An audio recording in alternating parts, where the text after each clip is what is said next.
Bonjour à tous, bienvenue sur Top Miniature Automobile.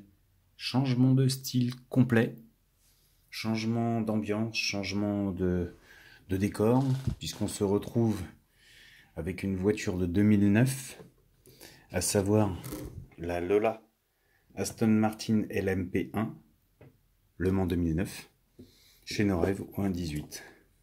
Voiture phénoménale, physiquement.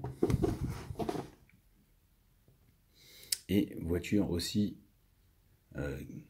qui ont marqué les 24 heures du Mans 2009. Et les couleurs Gulf en font une voiture encore plus belle.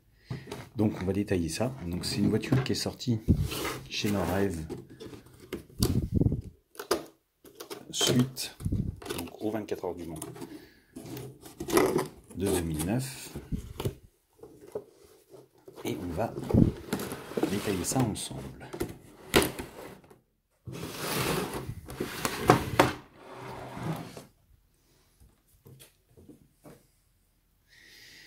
Elle est tout bonnement magique, magnifique. Rien à dire là-dessus. Alors, je suis en train de regarder vite fait le châssis. Mais je vais pas la sortir de la descente du socle. Pour une simple raison, c'est que elle est fragile et on va y aller doucement.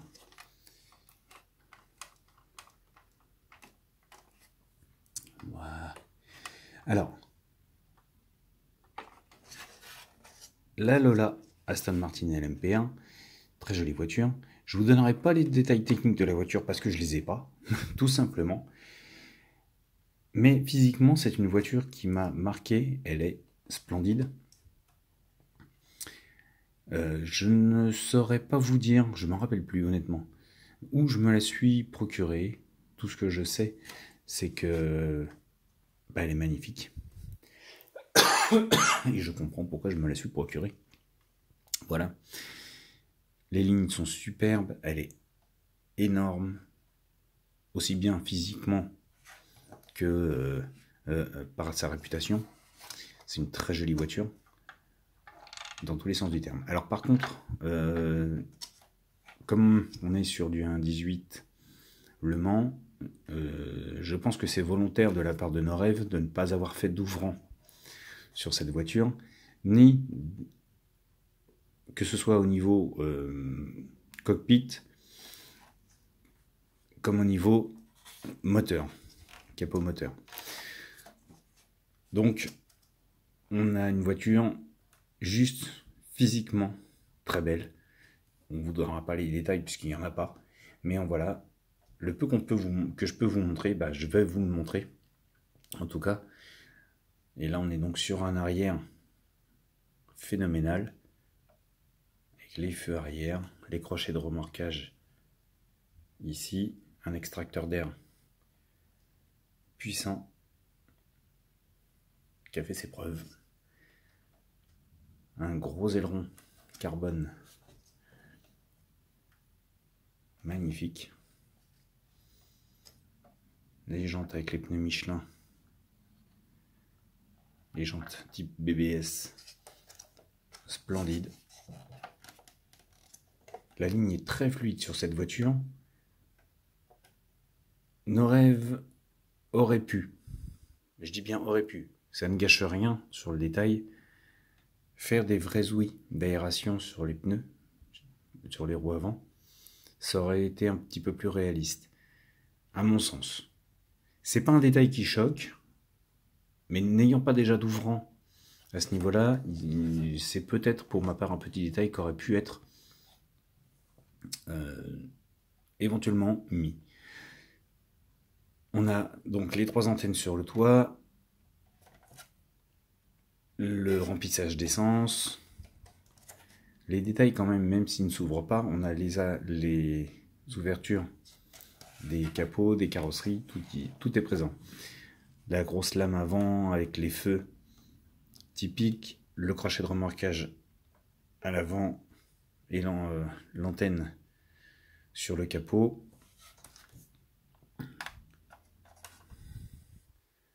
L'essuie-glace central, le cockpit. Alors le cockpit, on va pas le voir énormément. Alors on va le mettre un peu comme ça puisqu'on n'a pas d'auvent. On va essayer de détailler comme ça ce que ça donne. On n'a pas une grosse visibilité à ce niveau-là. C'est un peu dommage. Alors, on est sur une voiture LMP1, hein, on n'est pas non plus sur la voiture de Monsieur Tout-le-Monde où on peut avoir accès à tout l'intérieur hyper détaillé. Mais en tout cas, voilà. Au niveau de la carrosserie, on voit bien quand même que la mise en valeur de la voiture passe, parce que tous les détails y sont au niveau des entourages, des découpes, comme si on pouvait les ouvrir, mais ça ne s'ouvre pas. Les capots, les entourages de carrosserie, les découpes sont faites pour simuler les ouvrants, même au-dessus des roues arrière, les écopes à l'arrière, les découpes, la prise d'air de toit également.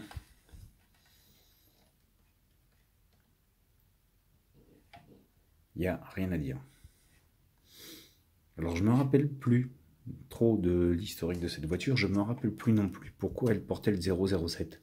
Aston Martin, James Bond, peut-être, petit détail, bon bref, je me rappelle plus de ce petit détail, de cette historique. Mais en tout cas, c'est pas parce qu'elle est siglée 007 que le pilote a le permis de tuer, il faut le dire, mais en tout cas, voilà. La voiture est très très belle, les sponsors représentés, tout est mis en place correctement sur cette voiture. Je me rappelle plus.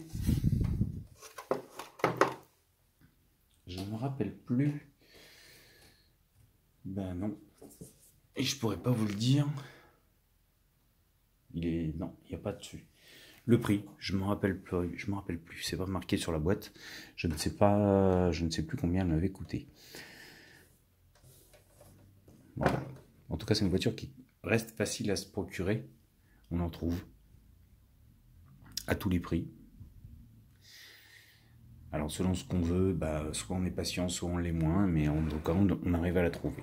Voilà. Pas grand chose à vous dire de plus sur cette voiture. Je vais vous laisser la découvrir tranquillement. N'hésitez pas à me laisser vos commentaires. N'hésitez pas non plus, pour ceux qui n'y sont pas, à vous abonner à la chaîne. Et sur ce, je vous laisse et je vous dis à bientôt pour une nouvelle vidéo.